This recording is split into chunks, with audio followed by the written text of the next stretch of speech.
Saudara-saudari yang dikasihi Tuhan Yesus Kristus, di momen berbahagia ini karena kita diberikan Tuhan kesempatan untuk memasuki tahun 2021 dalam ibadah awal tahun, izinkan saya menyampaikan refleksi dan pemberitaan firman Tuhan melalui sebuah dialog bersama dengan Pak Ngatari dan juga bersama dengan Saudara Deon.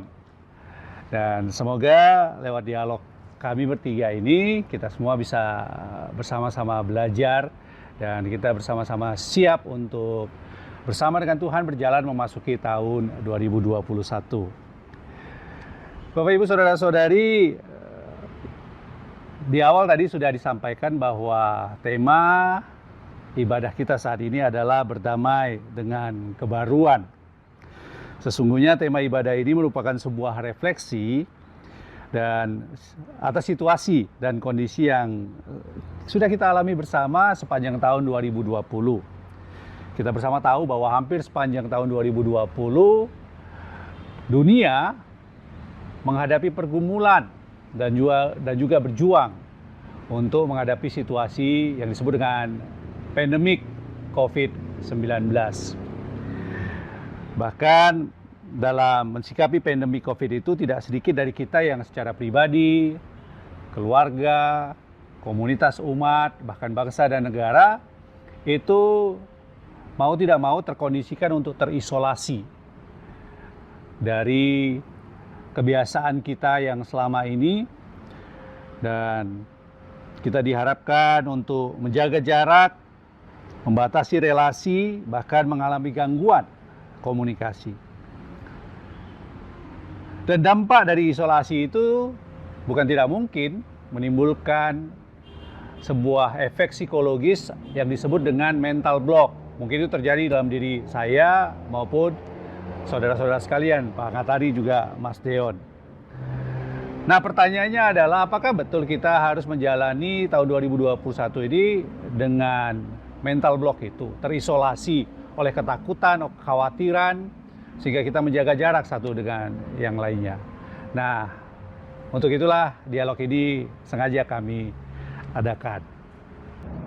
Pak, jika kita menyimak dari Wahyu 21 atau bahkan kitab Wahyu secara keseluruhan, kan kita melihat itu sebagai bacaan tentang penghakiman dan hari akhir seperti itu ya. Apakah kita bisa menghubungkan situasi pandemik seperti sekarang ini sebagai cara Tuhan menghadirkan hari penghakiman seperti itu, Pak? Atau bagaimana? Menarik sekali ya pertanyaan dari Mas Deon. Memang kalau kita baca di dalam Wahyu 21 bacaan kita hari ini, seolah-olah kan dikatakan bahwa akan ada sebuah pembaruan karena Tuhan akan memunculkan langit yang baru dan bumi yang baru. Tapi apakah betul pertanyaannya bahwa langit yang baru dan bumi yang baru itu identik dengan hari penghakiman, atau secara sederhana dan mudah orang mengatakan, wah ini udah dekat kiamat ini gitu ya.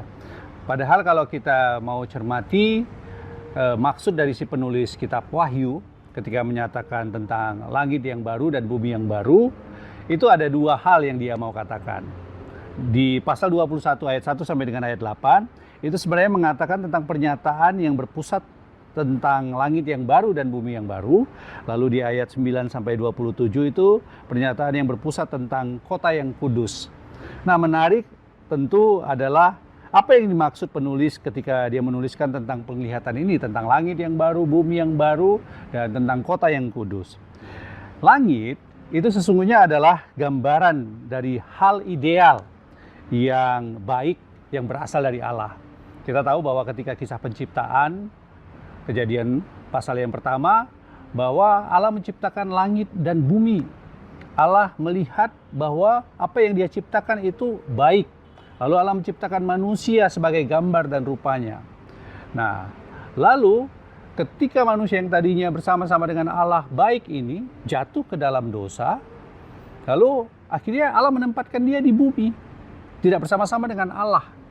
Artinya apa? Manusia itu dibawa kepada sebuah realitas kesadaran karena perbuatannya, karena apa yang sudah dia lakukan. Hal yang baik menjadi cemar, karena dia terlalu membawakan dirinya sendiri. Dan akhirnya manusia itu tadi yang saya bilang, terisolasi, sama seperti kita saat ini, terisolasi karena keadaan, kondisi, realitas yang kita hadapi.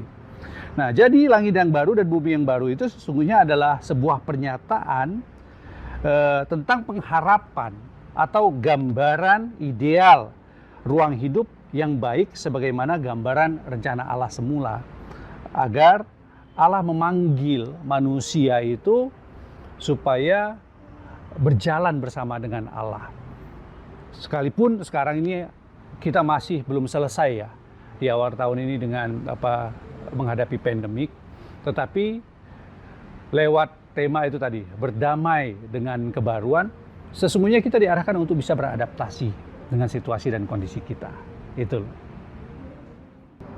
Pak Pendeta mau tanya, kira-kira apa maksudnya laut sudah tidak ada lagi itu ya?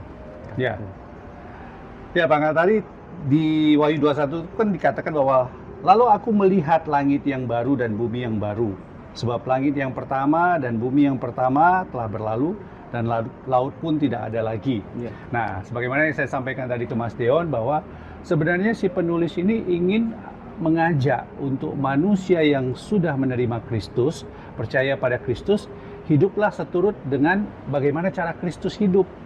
Gitu loh. Ya. Kristus hidup itu sebagaimana rancangan dan kehendak Allah.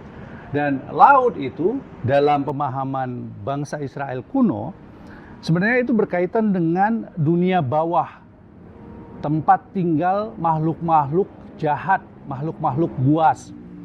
Bahkan di Alkitab kita masih menerima kesaksian tentang bagaimana Leviathan, makhluk jahat itu bermain-main di dunia bawah itu, di laut. Nah, jadi makhluk jahat yang mengancam dan mengerikan itu, harapannya itu kalau orang udah hidup di dalam Kristus, maka dia akan lenyap. Kejahatan itu akan lenyap. Simbol dari laut dan kejahatan itu akan lenyap di dalam kehidupan manusia yang sudah percaya kepada Kristus, hidup menurut bagaimana cara Kristus hidup. Sehingga lenyapnya kekuatan jahat yang merusak pada dunia ini akan membawa kita itu kembali kepada rencana Allah yang semula, hidup seturut dengan kehendak Allah. Itu maksudnya. Jadi tujuan daripada si penulis ini bukan untuk secara harafiah memberikan pengertian bahwa bumi, langit, laut itu lenyap.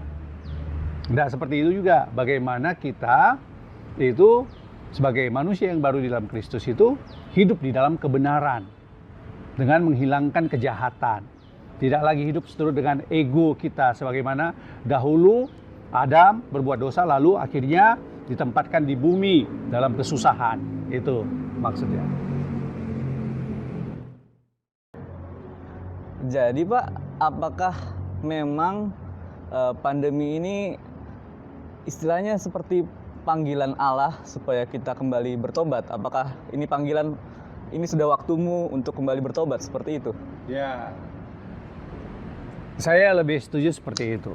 Bagaimana kita mensikapi, menghadapi pandemi ini, kita tetap beradaptasi dengan situasi dunia, tetapi kita tidak meninggalkan pengharapan kita, keyakinan kita untuk berjalan bersama dengan Tuhan.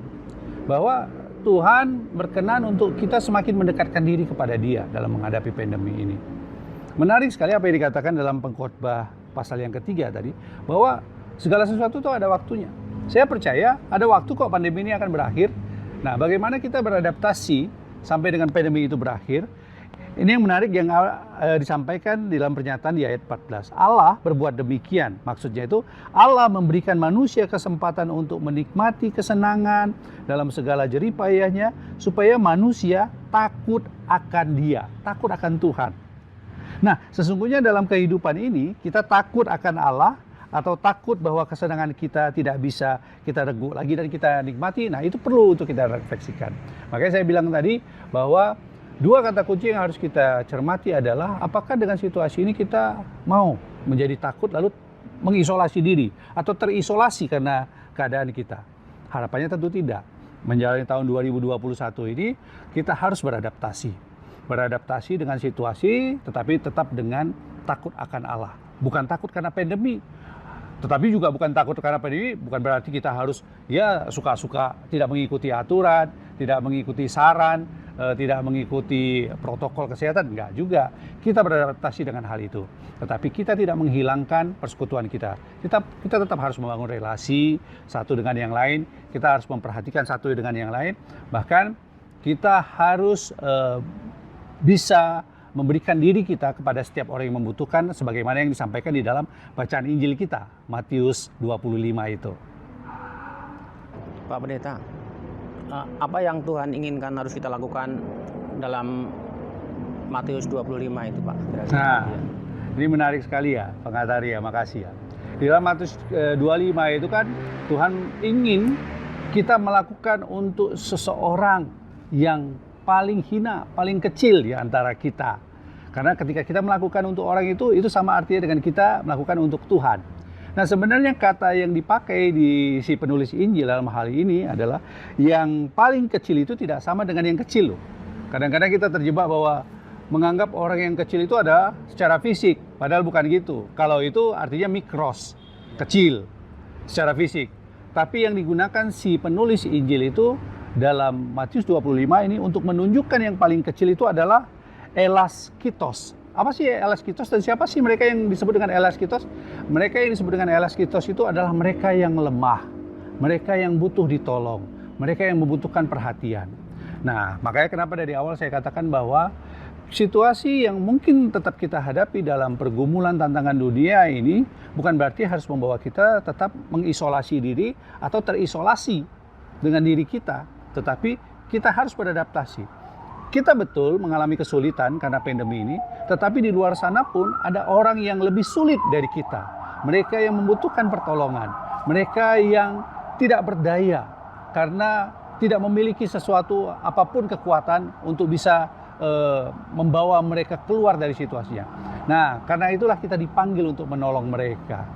Di luar sana masih ada orang yang lapar, kita harus memberikan mereka makan kalau kita mampu untuk menolong mereka. Di luar sana ada orang yang haus, kita harus menolong mereka untuk memberikan mereka minum. Di luar sana masih ada orang yang terpenjara, kita harus membantu dan menolong mereka. Menolong mereka dalam arti apa? Dalam arti bahwa mereka pun harus beradaptasi dengan situasi ini melalui pertolongan kita.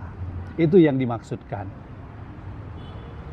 Ya, Pak Gatari dan Mas Tion, dari firman ini kita sebenarnya bisa belajar bahwa apapun pergumulan yang dihadapi oleh manusia, sesungguhnya jangan sampai pergumulan itu, tantangan itu membuat manusia menjadi terisolasi atau mengisolasi dirinya. Tetapi kita harus berani beradaptasi, berani keluar, menyesuaikan diri dengan tantangan dan pergumulan itu.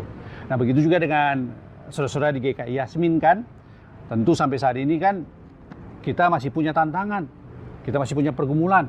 Bagaimana kita mau beribadah sulit, udah mau beribadah sulit ditambahi dengan pandemi seperti ini, membuat kita semakin berjarak, membuat kita semakin terisolasi oleh situasi dan keadaan kita. Nah, karena itu kita harus beradaptasi. Kita harus berani membebaskan diri dari isolasi itu. Janganlah pandemik dan juga tantangan penolakan terhadap saudara Yasmin selama ini membuat kita terisolasi. Kita harus keluar. Kita harus mencari ide kreasi. Bagaimana kita bisa beradaptasi, membangun relasi satu dengan yang lainnya, semakin menguatkan persekutuan kita di dalam. Begitu juga dengan membangun jejaring dengan persekutuan kita di luar. Sehingga apapun situasi tantangan pergumulan yang kita hadapi, kita akan bertemu dengan langit yang baru dan bumi yang baru, di mana kebenaran, di mana sukacita, di mana damai sejahtera, dan di mana kejahatan tidak menguasai kita lagi. Karena kita beradaptasi di dalam semangat cinta kasih. Gitu ya? Iya, terima kasih sama-sama.